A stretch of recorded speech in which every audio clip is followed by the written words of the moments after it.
नमस्कार, किसान समाचार में आपका स्वागत है। मैं हूं रेशमा आपके साथ। आइए नजर डालते हैं इस वक्त की हेडलाइंस पर।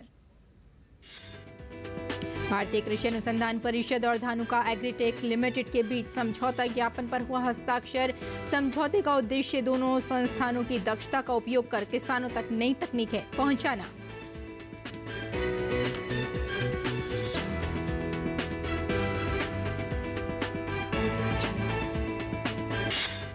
देश में पोषक अनाजों को बढ़ावा देने के लिए हैदराबाद स्थित भारतीय श्री अन्न अनुसंधान संस्थान का कार्य बन रहा है मिसाल।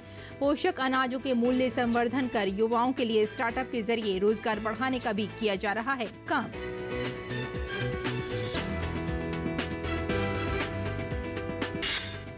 अमरूद एक ऐसा फल जिसकी मांग साल भर बनी रहती है। ऐसे में किसान अमरूद की नई किस्म अर्कापूर्णा की खेती करके कमा सकते हैं बड़ा मुनाफा। अर्कापूर्णा अमरूद की बम्पर उपज के साथ ऐसा फल देता है जो फल ज्यादा दिनों तक खराब नहीं होते।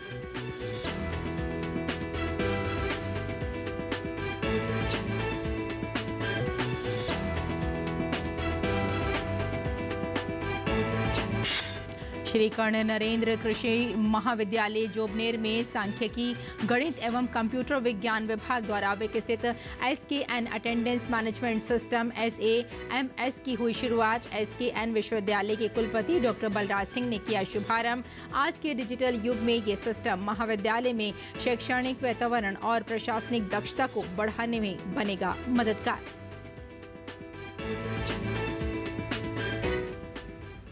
और आइए अब समाचारों पर डालते हैं विस्तार से नजर। श्री कर्ण नरेंद्र कृषि महाविद्यालय जोबनेर में सांख्यिकी, गणित एवं कंप्यूटर विज्ञान विभाग द्वारा विकसित SKN attendance management system SAMS का शुभारंभ कुलपति डॉक्टर बलराज सिंह के द्वारा किया गया।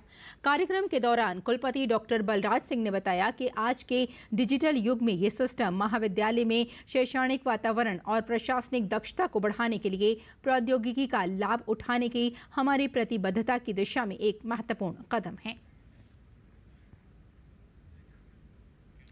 बीकानेर स्थित स्वामी केशवानंद राजस्थान कृषि विश्वविद्यालय का कृषि यंत्र एवं मशीनरी परीक्षण एवं प्रशिक्षण केंद्र राज्य का दूसरा ISO प्रमाणित केंद्र है। इस केंद्र का मुख्य उद्देश्य कृषि यंत्रों और उपकरणों की गुणवत्ता और कार्य क्षमता की जांच करना है। इस प्रकार के ISO प्रमाणित केंद्र किसानों को उच्च गुणवत्ता वाले और प्रभावी कृषि यंत्रों की उपलब्धता सुनिश्चित करते हैं, जिससे कृषि उत्पादकता और दक्षता में सुधार होता है।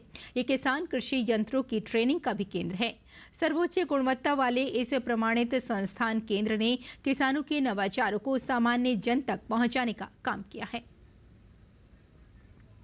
लेबर की जो कमी है उसके अंदर मशीनों का जो उपयोग है उससे किसानों के काम करने में बहुत सहायता मिली है और बड़े आसानी से वो अपने कई तरह के काम मशीन से कर सकते हैं। और ऐसी मशीनें बन गई हैं जो पहले 3 मशीनें करके 3 बार में करना पड़ता था, वो मशीनें आजकल एक बार चल के वो 3 काम एक साथ पूरे कर देती है। मंझोले किसान के लिए भारत सरकार की भी स्कीम है, राज्य सरकार की भी स्कीम है, जहाँ कस्टम हायरिंग सेंटर बनाए जा रहे हैं।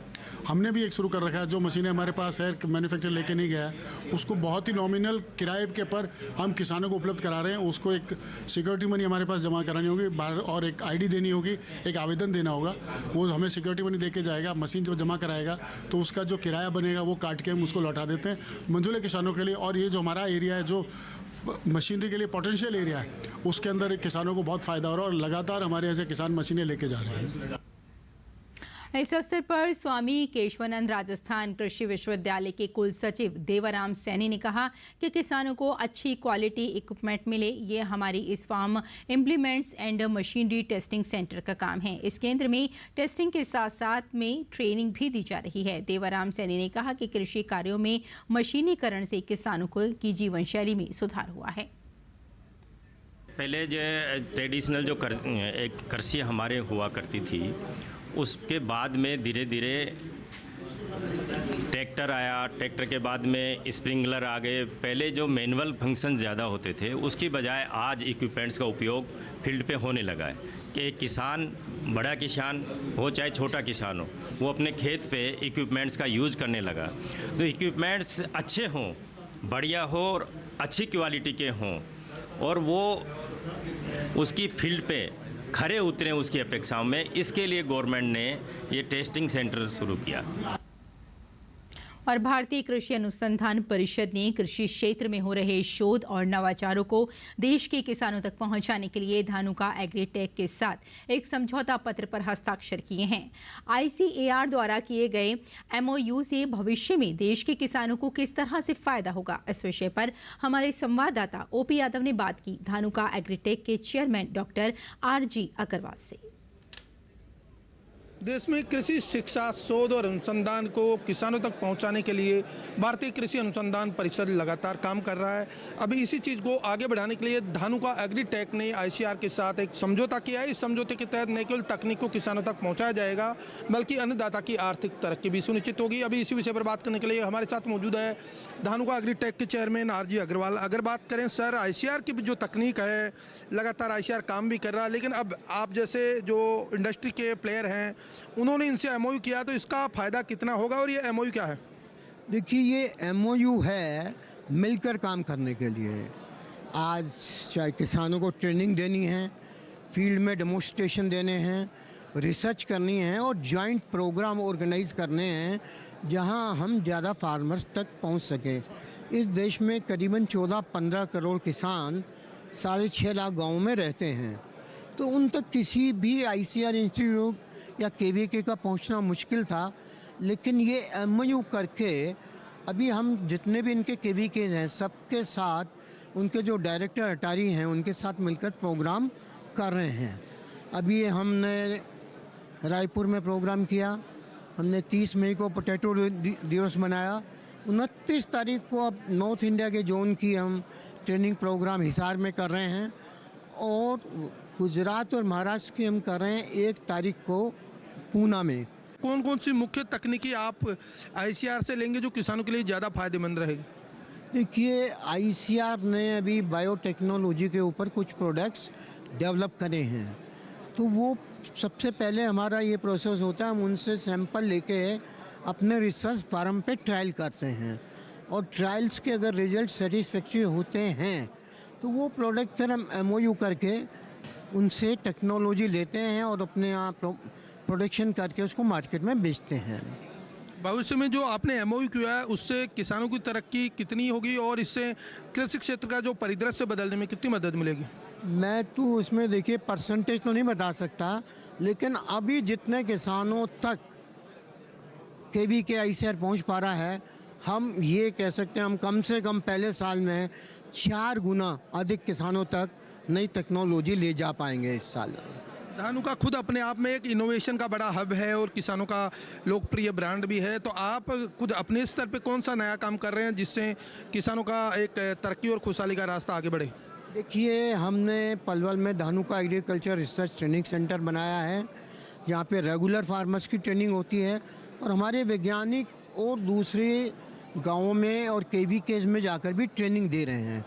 तो करीबन 700 से ज़्यादा जो KVKs हैं हम लोग उनको जाके ट्रेनिंग दे रहे हैं। पीछे हमने वैन्स चलाई, वीडियो वैन्स, तो वीडियो वैन के माध्यम से भी हम गांव-गांव में जाके जिस एरिया की मुख्य फसल है उसके ऊपर हम वीडियो दिखाते हैं। वीडियो के अलावा हमारे वैज्ञानिक भी जो रहते हैं जो किसानों की समस्या का निराधान करते हैं।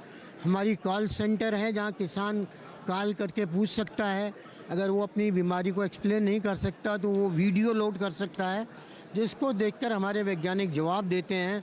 और हमारे वैज्ञानिकों को भी अगर समझ नहीं आता तो हमारे फील्ड के लोग प्रैक्टिकल जाकर फील्ड में देख के फिर किसानों को हम सही सलाह देते हैं। तो ये थे धानुका एग्रीटेक के चेयरमैन डॉक्टर RG अग्रवाल, जिनका मानना कि ICAR के साथ इनका समझौता पत्र पर जो हस्ताक्षर हुआ है उससे न केवल ICAR की तकनीक को किसानों तक पहुंचाने का महत्वपूर्ण काम होगा बल्कि कृषि क्षेत्र में उन्नयन के साथ साथ किसानों की आर्थिक तरक्की के नए विकल्प सुझाने का महत्वपूर्ण प्रयास भी होगा। मेरे सहयोगी कैमरामैन आशीष शर्मा के साथ मैं OP Yadav, DD news, Delhi. और देश में पोषक अनाजों को बढ़ावा देने के लिए हैदराबाद स्थित भारतीय श्री अन्न अनुसंधान संस्थान मिशन मोड पर काम कर रहा है। पोषक अनाजों के मूल्य संवर्धन कर युवाओं के लिए स्टार्टअप के लिए किस तरह के रोजगार के अवसर बढ़ रहे हैं, इस विषय पर भारतीय श्री अन्न अनुसंधान संस्थान के प्रधान वैज्ञानिक जॉनसन स्टैनली से बात की हमारी संवाददाता OP यादव ने। भारत सरकार श्री अन्न को बढ़ावा देने के लिए मिशन मोड पर काम कर रही है और इसी क्रम में भारतीय श्री अन्न अनुसंधान संस्थान के वैज्ञानिक शोध और नवाचार करने के साथ साथ युवाओं को इस कार्य में स्टार्टअप शुरू करने के लिए प्रेरित भी कर रहे हैं। अभी हमारे साथ भारतीय श्री अन्न अनुसंधान के प्रधान वैज्ञानिक स्टैनली मौजूद है। ये बात करते हैं। सर, सबसे पहले आपको बधाई, आपका शानदार रहा मिलेट्स वर्ष 2023 और अभी इसी क्रम में आप लगातार काम भी कर रहे हैं। आप लोगों ने मांग भी की थी इसको 10 साल तक बढ़ाया जाना चाहिए, क्या कहेंगे? एक साल में तो बहुत कुछ नहीं कर सकते हैं, हम तो शुरुआत किया है माननीय प्रधानमंत्री जी के नेतृत्व में, बट एक साल में तो शुरू किया बट पूरा नहीं कर पाएंगे, इसलिए हम एक डिकेड मिलेट डिकेड करना है करके सोचे हैं, कोशिश कर रहे हैं। मतलब अवेयरनेस तो क्रिएट किए हैं बट लॉन्ग तक पूरा तक नहीं पहुंचने के लिए पूरा एक डिकेड तो चाहिए होगा। राजस्थान, हरियाणा, आंध्रा ऐसे बहुत सारे स्टेट है जहां मिलेट्स की बम्पर खेती होती है और उनका वाजिब दाम किसानों को नहीं मिलता, लेकिन मूल्य संवर्धन के जरिए युवाओं को इससे जोड़ने में आप लगातार काम कर रहे हैं। अगर कोई व्यक्ति मिलेट्स का स्टार्टअप शुरू करना चाहता है तो उसके लिए क्या क्या मदद आप करेंगे? हमारा पास दो तरीका स्कीम्स है। एक मतलब क्या होता है, हमारा न्यूट्री हब है, एक टेक्नोलॉजी बिजनेस इनक्यूबेटर है। उसमें क्या करते हैं हम, उसमें इसी तरह का स्टार्टअप्स के एक साथ जुड़ के उन लोग का प्रशिक्षण देते हैं, ट्रेनिंग्स देते हैं। एंड हमारा पास बहुत कुछ 70 डिफरेंट टेक्नोलॉजीज है, वो मिलेट के बारे में कैसे वो डिफरेंट प्रोडक्ट्स बना सकते हैं उसी तरह का हम सिखाएंगे उनका। अभी तक कितने प्रकार के स्टार्टअप आप इसमें शुरू करवा सकते हैं? आपका मैंने ब्रोशर भी देखा। ये हमारा पास अभी 2016 से ये शुरू किए हैं। इंक्यूबेट किए हुए स्टार्टअप नियर अराउंड 200 है। हमारा टोटल स्टार्टअप्स कितना लोग हम प्रशिक्षण दिए हैं वो नियर अराउंड 400 को ऊपर है। स्टार्टअप्स का हम प्रशिक्षण दे चुके हैं ऑलरेडी। अगर कोई व्यक्ति यहाँ पे आके स्टार्टअप शुरू करने के लिए काम करना चाहे तो कितने दिन में वो सीख सकता है पूरे स्टार्टअप? वो क्या है, हमें टेक्नोलॉजीज़ के बारे में आप बात कर रहे थे। 70 डिफरेंट टेक्नोलॉजीज़ है। 70 टेक्नोलॉजी वो बेसिक टेक्नोलॉजीज़ है, उसके ऊपर 70 के ऊपर हम बहुत कुछ रेसिपीज़ भी बना सकते हैं। नियर अराउंड 400 डिफरेंट रेसिपीज़ उसी से बना सकते हैं। वो बेसिक टेक्नोलॉजीज़ सीखने के लिए एक टेक्नोलॉजी मान लो ऑलमोस्ट लाइक आधा दिन चले चाहिए हमें, क्योंकि उनका टेक्नोलॉजी कैसे बनाना है वो सिखाएंगे पहले। फिर मशीन में कौन सा मशीन में स्पेसिफिकेशन ऑफ मशीन भी सिखाएंगे, कौन सा मशीन में कैसे डालना है, कैसे टेक्नोलॉजी बनाना है। फिर उनका हैंड्स ऑन भी देते हैं, वो खुद उसी मशीन का चालू करके बना के वो प्रोडक्ट्स बना के ले सकते हैं। उसी तरह का भी हम टेक्नोलॉजी सिखाएंगे। इनिशियल तौर पे कोई व्यक्ति ये काम शुरू करना चाहता है तो उसको तकरीबन कितना फाइनेंशियल मदद की ज़रूरत होगी और क्या गवर्नमेंट की तरफ से कितनी मदद मिलेगी, इंस्टीट्यूट कितना चार्ज लेगा? आप एक सोच सकते हैं इसी तरह का 5 डिफरेंट कैटेगरीज बना सकते हैं। 70 टेक्नोलॉजीज में बोला डिफरेंट कैटेगरीज, मतलब एक प्राइमरी प्रोसेसिंग, वो छिलका निकालना, क्लीन करना, पैक करना, उसी तरह का एक टेक्नोलॉजी एक लाइन बोल सकते हैं। सेकंड लाइन आप बोल सकते हैं वो बेकरी यूनिट, बेकरी में आप मफ़िन बनाना, कपकेक बनाना है, बिस्कुट बनाना है, ये सब बेकरी टेक्नोलॉजीज में आता है। तीसरा आप बोल सकते हैं फ्लेकिंग, उसमें फ्लेक बनाने के लिए वो कॉर्नफ्लेक्स वगैरह होता है, उसी तरह का सारे मिलेट्स 9 मिलेट्स है ना, सारे 9 मिलेट्स में फ्लेक्स बना सकते हैं। उसी तरह का पफ भी बना सकते हैं, पॉपकॉर्न, पफ कॉर्न भी उसी तरह का मिलेट्स में भी कॉर्न्स बना, वो पफ बना सकते हैं। उसका अलावा हम इसका पूरा पैकिंग भी करना है। इसी तरह का 5 डिफरेंट कैटेगरीज है। प्राइमरी प्रोसेसिंग के लिए एक मशीन बना के रखना है तो नियर अराउंड एक मशीन का 10 लाख से 20 लाख तक मशीन का कास्ट होगा। तो ये थे भारतीय श्री अन्न अनुसंधान संस्थान के प्रधान वैज्ञानिक डॉक्टर स्टैनली, जिनका मानना कि भारतीय श्री अन्न अनुसंधान संस्थान द्वारा न केवल मिलेट्स के प्रसंस्करण में शोध और अनुसंधान को बढ़ावा दिया जा रहा है, बल्कि इस क्षेत्र में आगे बढ़ने वाले युवाओं को स्टार्टअप शुरू करने के लिए तकनीकी नवाचारों से संबंधित मदद देने का महत्वपूर्ण प्रयास भी किया जा रहा है। मेरे सहयोगी कैमरामैन आशीष शर्मा के साथ मैं OP Yadav, DD news, Delhi. और आइए अब जान लेते हैं मंडी भाव के बारे में।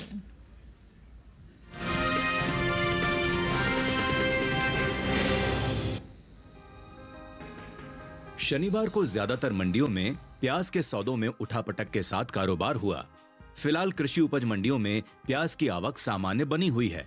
भाव की बात करें तो एगमार्क नेट के मुताबिक गुजरात की सूरत मंडी में 19 जुलाई को प्याज का भाव रहा 2500 रुपए, 20 जुलाई को इसके भाव में 200 रुपए की गिरावट देखने को मिली, जिसके बाद प्याज का भाव 2300 रुपए हो गया। जबकि मध्य प्रदेश की भोपाल मंडी में इस बीच प्याज के भाव में बढ़त आई। 19 जुलाई को यहाँ प्याज का भाव था 2400 रुपए। 20 जुलाई को इसके सौदों में 250 रुपए की तेजी दर्ज की गई, जिसके बाद भाव 2650 रुपए पर पहुंच गया।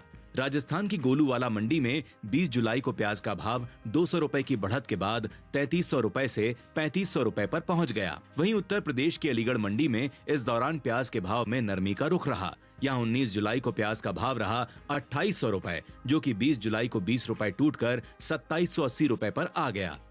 साल 2022-23 में घरेलू स्तर पर प्याज की उपज में कमी देखने को मिल सकती है।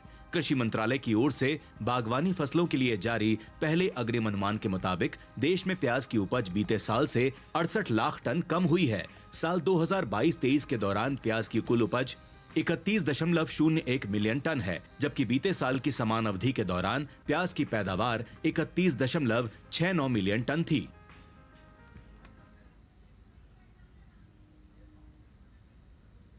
और किसान इस मौसम में कैसे रखे अपनी खेती का ख्याल, आइए जानते हैं।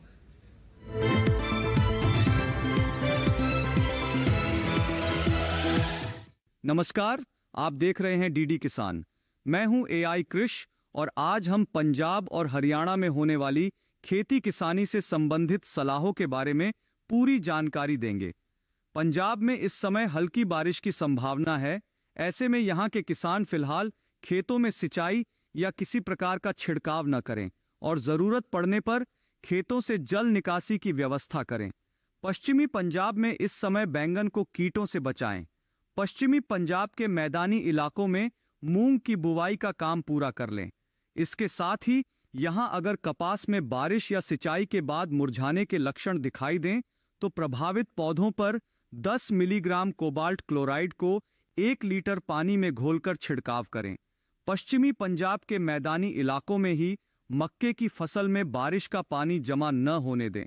पंजाब के असमतल मैदानी इलाकों में नियमित अंतराल पर कद्दू वर्गीय सब्जियों के अलावा टमाटर, मिर्च, बैंगन और भिंडी की तुड़ाई करते रहें। यहीं इस समय बासमती धान के किस्मों की रोपाई जारी रखें। रोपाई की गई या सीधे बोई गई धान में मौसम के अनुसार खरपतवार नाशकों का प्रयोग करें। पंजाब के असमतल मैदानी इलाकों में ही भारी बारिश होने पर गन्ने की फसल की सिंचाई न करें और रुके हुए बारिश के पानी को खेत से निकाल दें। यहीं बारिश को ध्यान में रखते हुए ही मक्के की बुवाई करें। पंजाब के उप पर्वतीय इलाकों में बारिश के बाद मक्के की बुवाई करें। इसके अलावा यहां के सिंचित क्षेत्रों में धान की रोपाई करें। यहीं मूंगफली की बुवाई का काम जल्द से जल्द पूरा कर लें।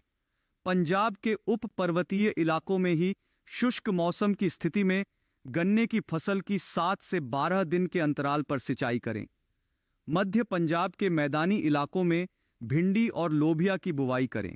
यहीं हर सप्ताह कपास के खेतों का सर्वेक्षण करें और आवश्यकतानुसार कीटनाशकों का छिड़काव करें। वहीं पश्चिमी हरियाणा में फिलहाल बारिश की संभावना को देखते हुए खरीफ फसलों की बुवाई न करें, जबकि पूर्वी हरियाणा में मौसम को ध्यान में रखते हुए कपास की बुवाई करें। यहीं मौसम की स्थिति के अनुसार अरहर और बाजरे की बुवाई करें। बीजों के इष्टतम अंकुरण के लिए खेतों में पर्याप्त नमी बनाए रखें। इसी तरह कृषि और किसानों से जुड़ी हर महत्वपूर्ण जानकारी के लिए हमारे साथ जुड़े रहिए और देखते रहिए डीडी किसान। धन्यवाद।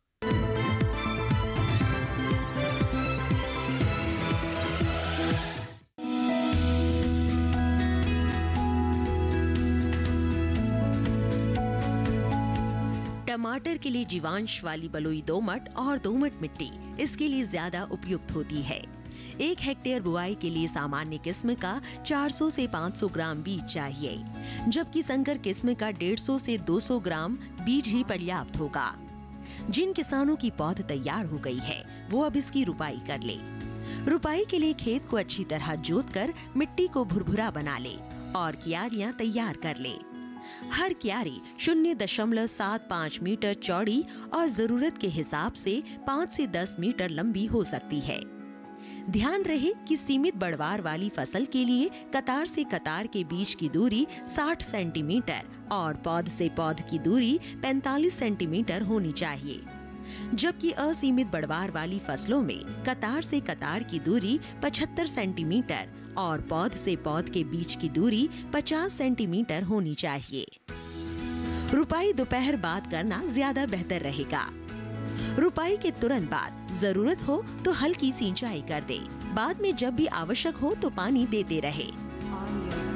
खरपतवार नियंत्रण के लिए समय समय पर निराई गुड़ाई करते रहे। टमाटर में कई तरह की बीमारियां भी लग सकती है। झुलसा रोग में पुरानी पत्तियां पीली हो जाती है। टमाटर की फसल में विषाणु से फैलने वाला मौजिक रोग भी खतरनाक है। इसमें पत्तियां सिकुड़ जाती हैं और पौधों की बढ़वार रुक जाती है। रोकथाम के लिए सिकुड़ी पत्तियों को उखाड़ कर जला दे। टमाटर में पत्ती, तना और फल भेदक कीट लगते हैं। इससे ग्रसित पत्तियां गिर जाती हैं। रोकथाम के लिए विशेषज्ञों की सलाह पर उचित दवाओं का छिड़काव करें।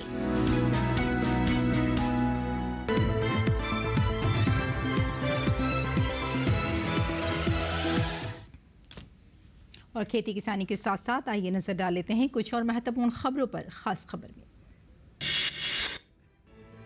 केदारनाथ पैदल मार्ग पर रविवार की सुबह बड़ा हादसा हुआ। चेरबासा के पास पहाड़ी से गिरी चट्टानों की चपेट में आने से 3 यात्रियों की मौत हो गई और 8 यात्री गंभीर रूप से जख्मी हो गए। केदारनाथ हादसे में गंभीर रूप से घायलों को उपचार के लिए अस्पताल पहुंचाया गया है। सूचना मिलते ही यात्रा मार्ग में तैनात सुरक्षाकर्मी और प्रशासन की टीम ने मौके पर पहुंचकर राहत एवं बचाव कार्य शुरू किया।